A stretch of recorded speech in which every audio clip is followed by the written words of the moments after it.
Welcome back, Wolfpack Verlis here, and this is how to use Glalie. So Glalie and Mega Glalie are very interesting. Glalie, for one, has the most even stat distribution possible. That we saw this with cast form, except Glalie has 10 higher in every base stat. So it's 80, 80, 80, 80, 80, 80. Doesn't really excel at anything, but it does have a decent amount of durability, and it can work out from there. Unfortunately, it is a pure ice type, one of the worst defensive typings possible. 4 weaknesses, some of them fairly common, and then just 1 resistance to itself. So it's going to be pretty tricky to use. Hopping into Pokemon Showdown, it is one of the few Pokemon to get the Moody ability, so it's just going to be boosting a random stat and then hoping it doesn't get a bad drop but gets a good boost. I was thinking we could actually use this as an anti-setup Pokemon, that if you use it against your opponent's lead, they might be able to get tricked out pretty well, that you get access to Switcheroo, switches the held item with target, and Choice Scarf.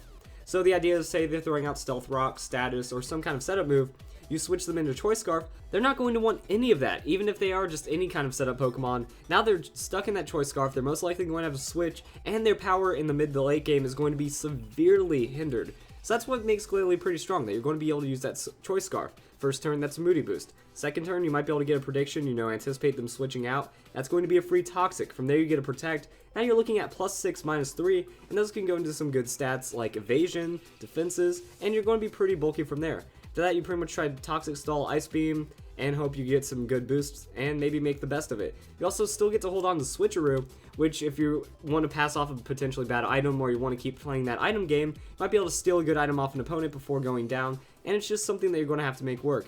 Other things you can do, you can run Chesto Resto can work out pretty well in a set like this, that you can run Leftovers if you don't want to do any kind of Switcheroo, tricky shenanigans, or you also just have Sleep Talk and Rest. So Rest Talk with the set can work out really well. It's pretty much just trying to delay as long as possible to get as many potential boosts, and if they're really good, then they're going to be really strong. After that, Mega Glalie evolves, gets 40 points in its attack, 40 points in its special attack, and 20 points in speed. I was just thinking in doubles, you got that Refrigerate Explosion, it's going to do a monstrous amount of damage, have very high KO potential on a lot of Pokemon. Even some Pokemon that resist it can be knocked out by an explosion. So with Protect, you might not want to, there's a lot of things going on. You might not want to explode immediately. A lot of people like running Protect. You have to make sure that they burn their Protect, that you scout them out with a Protect first, and then you use Explosion, try to get that damage across, while having a Pokemon with Telepathy, or a Pokemon with Protect.